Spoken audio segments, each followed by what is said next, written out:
सुंदर अभिमन्यु कहे लगे तोर पांव कसम है माता जी, हाँ ओकर जाति माल कहा था तुम्हार दुख के निवारण कर नी कर हो ना तब फिर हसी हाँ निरहावे हाँ इंद्रप्रस्थ में प्रेम से बोल दुर्गा मैया की जय। क्या बात है तेरे मोला बताओ। तब भीमसेन कहे लगे बेटा हमार मन में नहीं चलत के 7 साल के लड़का तोर का चली रे अत का बात है तेला बतागा। अरे तोर बड़े दई हवा उपास प्रेम से बोल दुर्गा मैया की जय। सोनी व्रत उपास है हाँ तब उपास है तो उपास है में का टेंशन है प्रेम से बोल दुर्गा मैया की जय।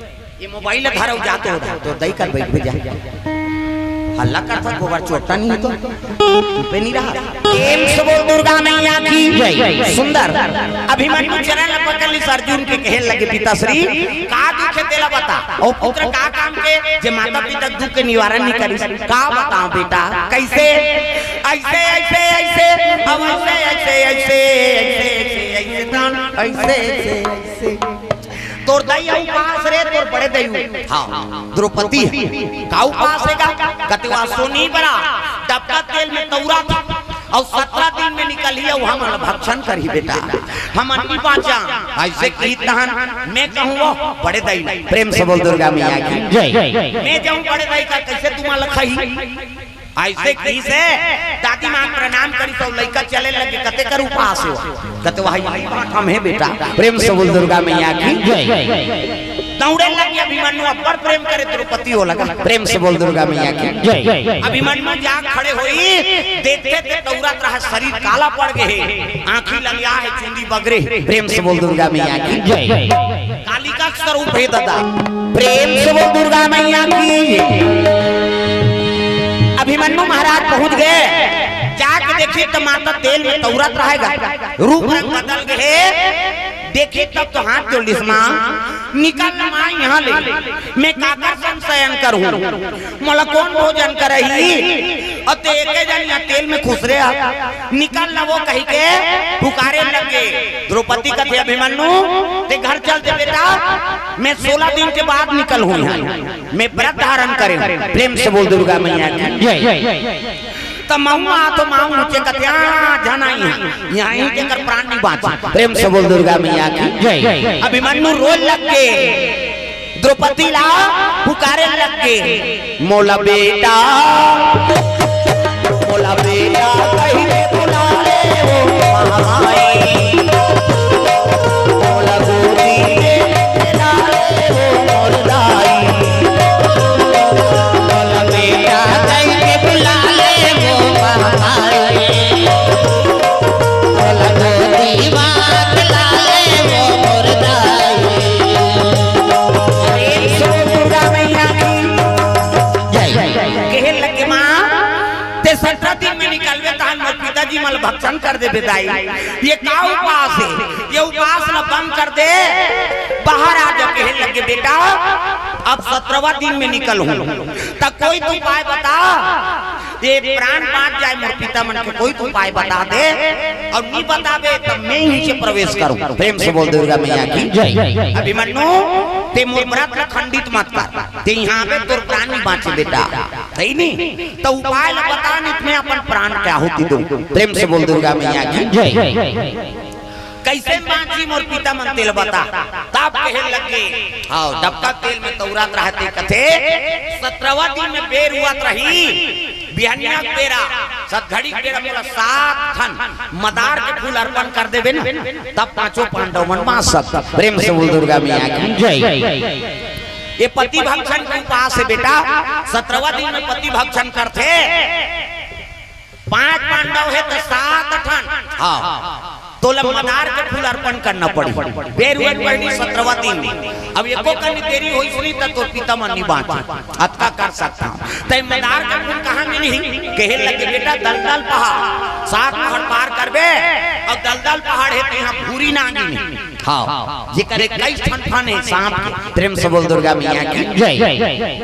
वही वो सांप के पहरा करा थे वो 7 से 5 जब तब मदार के फूल 99 हाँ यहाँ प्रवेश करबे तब हो प्राण जही वहाँ जाबे तब नागिन से 5 जबे तब मदार फूल हाँ कोई साधारण बात नहीं है बेटा, ऐसे गीत गा प्रेम से बोल दुर्गा मैया की। कहते हाँ माँ मैं नानू 16 दिन के अंदर फूल नानू तो समर्पण करूँ तब तो पिता मन बांध यही। कहते हाँ बेटा जाके उसे तौरे लग गए, अभिमन्यु ऐसो प्रणाम करी अमूलाज्ञा दे में मदार फूल भर जा। कहते बेटा हम सुने नहीं है तेलते नाने सच मोल बता है ना माता जी निकाली घोड़ा सीखे पढ़े बैठ के घोड़ा में गा बैठ कुंती। कहते कहाँ जा था? कहते मदार फूल वहाँ दलदल पहाड़ रद्दल देखे बेटा नहीं देखे हूँ। तो एक काम कर पहली भानुमती आ रही से ना दुर्योधन घर तोर बड़े दई है तब वही मोला बता रही के उधर दलदल पहाड़ है ऐसे कही ओकरे मेपे वाले जाके बेटा भानपुर वाले। तो एक काम कर तोर बड़े दई कर जा वही रद्दल बताही प्रेम से बोल दुर्गा मैया की जय। तब तो अभिमन्यु दुर्योधन की पत्नी भानुमती कर पहुंचे लग अब की सब जा प्रणाम कर प्रणाम बड़े दई। कहते का अभिमन्यु कैसे आज बेटा? कहते का बताऊं पिताजी मान के प्राण संकट में अमोला दलदल पहाड़ जाना है 7 ठन मदार के फूल लाने पड़े प्रेम से बोल दुर्गा मैया की जय।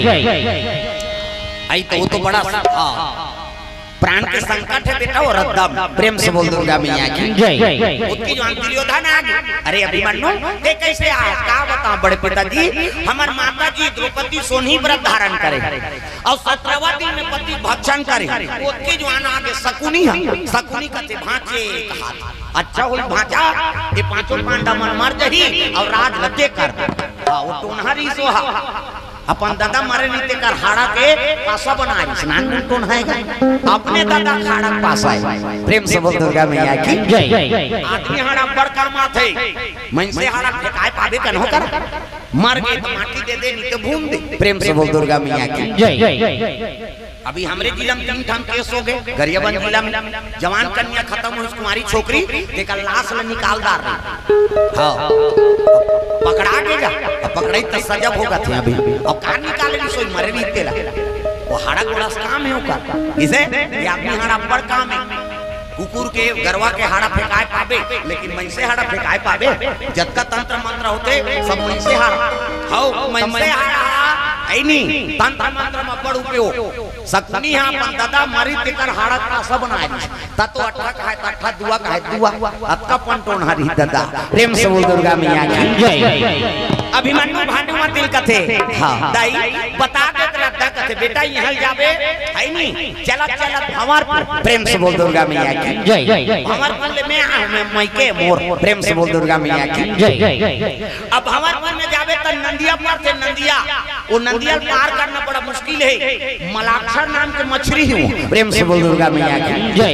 और ये नदी पार करते थे वीर मन्निया हमार दादा इनाम राखे कैसे जे मलाक्षर मछली मार दी कैसे हाँ वो इनाम दे इनाम हाँ औलाद तक कोई मारे नहीं सके तो विशाल मछली मलाक्षर प्रेम से बोल दुर्गा मैया की जय। अब नदी पार करबे तब दलदल पहाड़ के रद्दा मिली प्रेम से बोल दुर्गा मैया की जय। तैहल कौन गांव पड़ी बीच में बड़े दई करके पहली जाबे है नी त गांधार नरेश पड़ी हमर सास आई महल रात हो जाए के खा पी लेबे सूत जाबे है नी गांधारी दैया प्रेम से बोल दुर्गा मैया की जय। और रेंगे तब बियाबान जंगल है जंगल पार करबे तब भंवरपुर है और भंवरपुर में है नंदिया प्रेम से बोल दुर्गा मैया की जय। और नंदिया पार करना है तब मदार के फूल मिली हाँ दलदल पहाड़ मिली तो में मलाक्षर मछली बड़े बड़े वीर गिनते मन्नी बांची वो नंदिया नाम से तेल खा देते प्रेम से बोल दुर्गा मैया की जय।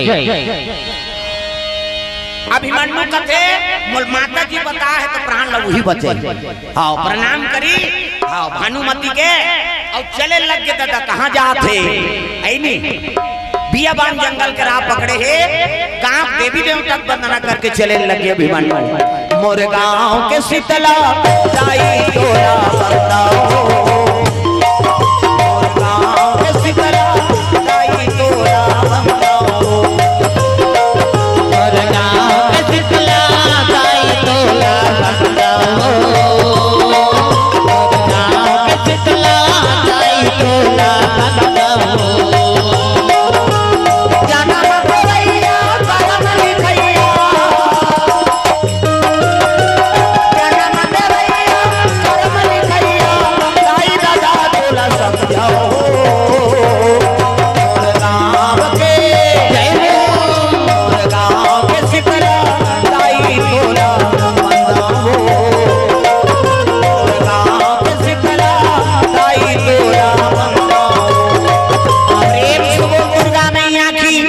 सुंदर। अभिमन्यु चले लगे जाग जाग गांधार मारे से पार करी। अब यहाँ रुकू देख रहा तो पीछे ही निकल चला। जब घोड़ा दौड़ा लगी तब बिया बांध जंगल पट पट पट पट घोड़ा दौड़ा थे। चिराई करे चाव न कौवा करे गाँव भाग भालू करा था। और चलते चलते घोड़ा अथक हो गया। दादा प्रेम से बोल दुर्गा मैया की जय। जैसे मोटरसाइकिल चलाते चलबे तो इंजन गरम हो जाते कैसे अभी एम्पली गरम हो गई तैसे घोड़ा थक होके चले नहीं सकी। तब अभिमन्यु का चले नीचे चल अब मैं पैदल चलूं की घोड़ा उतर गए आई नहीं। अब अभिमन्यु चले लगे दादा भान पहुंची तो चलत चलत रात हो गए। रात तो कहाँ राजमहल जाऊं कहीं के धर्मशाला रहा नीचे विश्राम कर दी अभिमन्यु। प्रेम से बोल दुर्गा मैया की जय। धर्मशाला रहा है ना वही में रात में विश्राम करी होत स्नान ध्यान करके वही गेट में खड़े रहेगा। प्रेम से बोल दुर्गा मैया की जय। कौन हो नहीं तेला रद्दा पूछो कहीं के जैसे गेट में खड़े हुई तो तीन दू जन आत रहा है नहीं। एक जन धर रहा है पेन्ना अब एक धर रहा है यहाँ बटूठी। प्रेम से बोल दुर्गा मैया की जय। हाँ बटूठी धरे डोकरी माता। अब एक जन डोकरा हा बड़े जान तीन गोर के पेन्ना धरे रहा वो जात के निषाद केवन। प्रेम से बोल दुर्गा मैया की जय। वही नदिया धारो में पेन्ना डूठी धर के चले आप रहेंगे। ओला देखी तब चिल्ला लगी बन ए बाबा ऐसे ऐसा बहुत सुंदर दिखत है अभिमन्यु अपर सुंदर। प्रेम से बोल दुर्गा मैया की जय। अभिमन्यु कहे लगे बाबा मोला दलदल पहाड़ जाना है। हाँ तै नदिया मोला पार कर रहे हैं आई नहीं तै यहाँ डोंगा चले को जन है बाबा ऐसे किस नहीं वो डोकरी रहा कथे ये नानचन है और नंदियल पार करूं कथे दे। प्रेम से बोल दुर्गा मैया की जय। कहे लगे बाबू हमर गांव नंदियालवा जलवा नहीं हो आज तक तुम पार नहीं कर सके जे पार करते वो मछली खा देते और हम मत रख ऐसे कीजिएगा। तब तो कहे लगे हाँ बाबा वो मछली मोला दिखा देते कते खाते तेला ऐसे किस नहीं। तब तो क्योंकि रात में कते नानचन है वो मछली देखो कते दे वहाँ बड़े बड़े प्राण निकल जाते ते नानचन तो बड़े बड़े गोठिया था बाबू कैसे ते चल दे नदिया के साथ मत मार। हाँ वो मछली देखी ते कौन हल छोड़े नहीं हो। प्रेम से बोल दुर्गा मैया की जय। कहे लगे कौन गांव रथत गा अब्बर गोठिया तक कीजगा।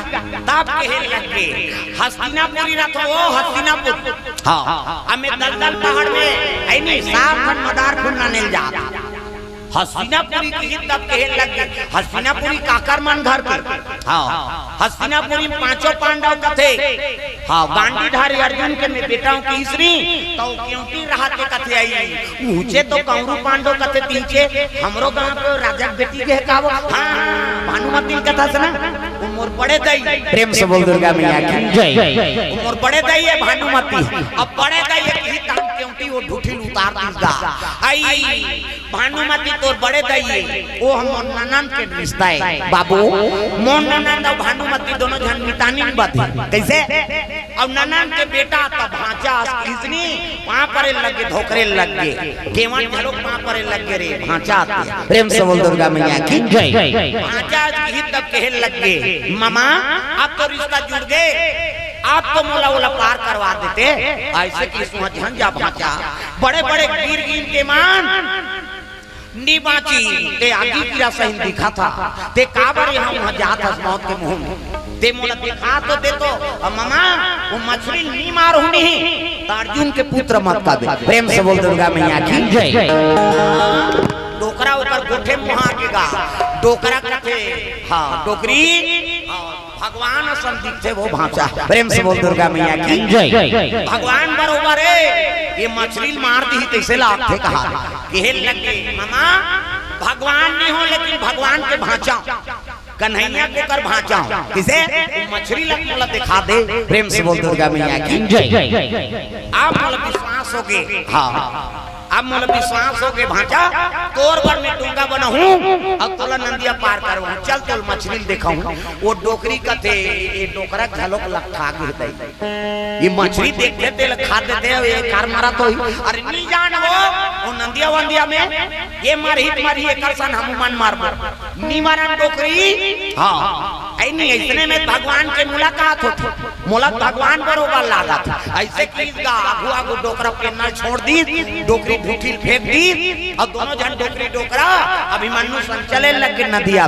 तब लगे बड़े जन रहा साजा गुरु को नदिया खड़ती रही। अब वो कर खड़े हुई और डोकरा अंगरी बता थे यही नदिया हरे भांचा कीगा नदिया हरे कई कांगरी लैसे दिखाई से वो मछली उफले डाली दादा संसन संसन उफला थे मछली देखी ते टोकरा अपन हाथ ल सकेले भुला गई उइदे वहां चौदे का हाथ रहते पक्का नहीं फूटी मछली देखे से कहां अभिमन्यु दौड़ीगा हां पाछू दहर भागी और जा हां एक ठन डिपरा में बैठ गयो। प्रेम से बोल दुर्गा मैया की जय। और डोकरा अंगरी रिश्ता के ले नहीं सकी डोकरी पाछू में है उइदे वहां चा उइदे किसनी हाँ डोकरी का तेकरे से ती में कहे हो एकर सन में नहीं आन कहीं कैसे तोर भगवान अंतर ध्यान हो ते बता सकते नहीं है कितनी लहू के देखते तब अभिमन्यु भाग केगा तिलिंग में डोक ये डोकरी डोकरा कते बास डोकरा अब नी बाचन हो तो लगते हो मैं नहीं जान कहीं तोर भगवान तो अंतर ध्यान हो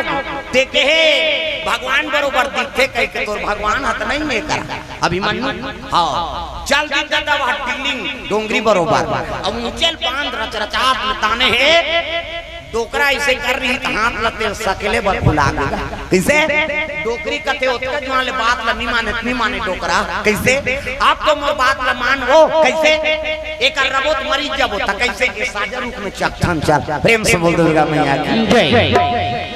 डोकरा साजा रूप में चक गए डोकरी चक गए और धरे है मछली देखी तहां लदलदा थे लदलद तक बड़े उड़ड़ैया मोर बड़े तेरी मन कैया